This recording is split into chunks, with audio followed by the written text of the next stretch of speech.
ఏమండి, 4 రోజుల్లో వచ్చేస్తా, మా పుట్టింటికి వెళ్తున్నా. సరే వెళ్తున్నానండి, వెళ్ళొస్తా. సరేనే, వెళ్ళు. ఏమండి, వెళ్తున్నానండి. అబ్బా, ఏంటే వెళ్తున్నా అంటావు, వెళ్ళవేంటే? నేను వెళ్తున్నా అంటే వెళ్ళు అంటారే కానీ నేను వచ్చి బస్ స్టాండ్ లో డ్రాప్ చేస్తా, దారిలో ఏమైనా జ్యూస్ ఇప్పిస్తా అని చెప్పరేంటి? అబ్బా సరోజా, నాకు కొంచెం తలనొప్పిగా ఉందే, నువ్వు వెళ్ళరాదా? అబ్బో, నేను ఎక్కడైనా డ్రాప్ చేయండి, నన్ను ఎక్కడికైనా తీసుకెళ్ళండి అంటే చాలు మీకు ఎక్కలేని మూతి నొప్పులు, ముడ్డు నొప్పులు అన్నీ వస్తాయి. అబ్బా సరోజా, ఇంటి బయటికెళ్ళు, చాలా ఆటోలు వస్తాయి, ఏదైనా ఆటో పట్టుకుని బస్ స్టాండ్ దగ్గర దిగు, సరిపోతుంది. అవును, అడగడం మర్చిపోయా, ఏమైనా కూర వండావా లేదా? అబ్బా ఏమండి, పొయ్యి మీద గిన్నె పెట్టి కొంచెం నూనె వేసి కూరగాయ ముక్కలు కోసి ఉప్పు కారం వేసి కలదిప్పితే అయిపోయి. హాయ్ బావా, ఎలా ఉన్నావు? ఎన్నెన్నో జన్మల బంధం నీది నాది. హాయ్ మరదలా, ఏంటి సడన్ సర్ప్రైజ్? అది బావా, మా ఫ్రెండ్ది రిసెప్షన్ ఉందని సిటీకి వచ్చాను. ఎలాగూ వచ్చాను కదా, అక్కను పలకరించినట్టుంటుందని ఇటు వచ్చాను. ఇంతకీ అక్క ఎక్కడ బావా? అర్రే, మీ అక్క ఇప్పుడే మీ ఊరికి వెళ్ళింది. అయ్యో అవునా, తప్పు చేశాను, ముందే ఒక మాట ఫోన్ చేసి అడగాల్సింది. సరేలే బావా, ఇక నేను వెళ్తాను. అయ్యో మరదలా, ఇలా వచ్చి అలా వెళ్తానంటావేంటి? నువ్వు అసలు ఎప్పుడైనా సిటీ మొత్తం తిరిగి చూసావా? ఎంత బాగుంటుందో. లేదు బావా, నేను ఎప్పుడూ చూడలేదు, ఇదే ఫస్ట్ టైం రావటం. అదే మరి నేను చెప్పేది, ఈ రోజు ఉండు, నేను ఈ రోజు మొత్తం తిప్పి నీకు సిటీ అంతా చూపిస్తాను, రేపొద్దున మీ ఊరు వెళ్ళిపోదు గాని. సరే బావా, అలాగే వెళ్దాం.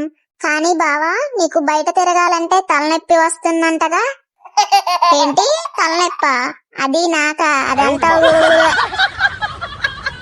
ఏంటే సరోజా, నువ్వు మీ ఊరు వెళ్ళలేదా?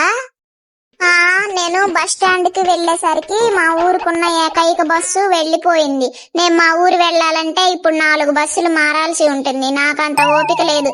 ఈసారి వెళ్ళొచ్చులే ఊరికి అని నేను తిరిగి వచ్చేసాను. ఇంతకీ మీరు ఉదయం నుండి ఎక్కడికి వెళ్ళొస్తున్నారు? ఫోన్ చేసినా కూడా నా ఫోన్ లిఫ్ట్ చేయలేదు. వామ్మో దేవుడా, ఇప్పుడు ఏం చెప్పాలి దీనికి నేను? అది ఇంట్లో ఉంటే ఒక్కడికే బోర్ కొడుతుందని మా ఫ్రెండ్ తో కలిసి సిటీ అంతా తిరిగొద్దామని వెళ్ళానే, ఫోన్ ఏమో సైలెంట్ లో ఉంది, చూసుకోలేదే. అక్క సర్ప్రైజ్. ఏంటే ఇదేనా రావటం? వస్తున్నానని ఒక్క ఫోన్ కాల్ కూడా చేయలేదు నాకు. హే ఏ మరదలా, నువ్వేంటిక్కడ? Sudden surprise. ఎలా ఉన్నావు, ఎప్పుడొచ్చావు? ఇవే తగ్గించుకుంటే మంచిది, కొంచెం ఎక్కువైనట్లేదు.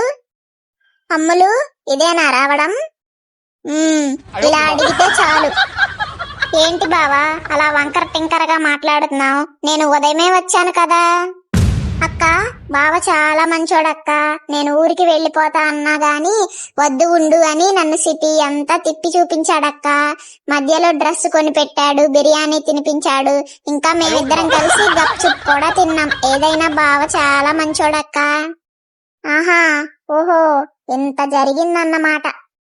సరే అక్క, నేను స్నానం చేసి వస్తా, మీరిద్దరూ మాట్లాడుకుంటూ ఉండండి. ఒక్క నిమిషం ఆగవే, ఇది చెప్పేళ్ళు. నువ్వు అడగగానే మీ బావ నాకు తలనొప్పి నేను రాను అని ఉంటాడే అనలేదా? అది కూడా అడిగానక్క, నీకు బయట తిరగాలంటే తలనొప్పి వస్తుందంట కదా అని అడిగాను. అప్పుడు బావ ఏమన్నాడో తెలుసా? ఏమన్నాడే? ఏమంటానే, భార్య తరపు చుట్టాలు వచ్చారంటే తలనొప్పి అని చెప్తే బాగోదని ఆలోచించానే. అది తప్ప? నువ్వు చెప్పవే, ఏమన్నాడు? అసలు నాకు ఏ తలనొప్పి రాదు, అంతా ఊరికినే అన్నాడక్క. అది కాదే సరోజా, చెప్పేది వినవే. ఇంకా వినడాలు లేవు, వినిపించుకోవడాలు లేవు. అబ్బా, వేడి నీళ్లతో స్నానం చేస్తే ఎంత రిలాక్సింగ్ గా ఉందో. అబ్బా, అప్పడాల కర్రతో దెబ్బలు తింటే ఎంత నొప్పిగా ఉందో.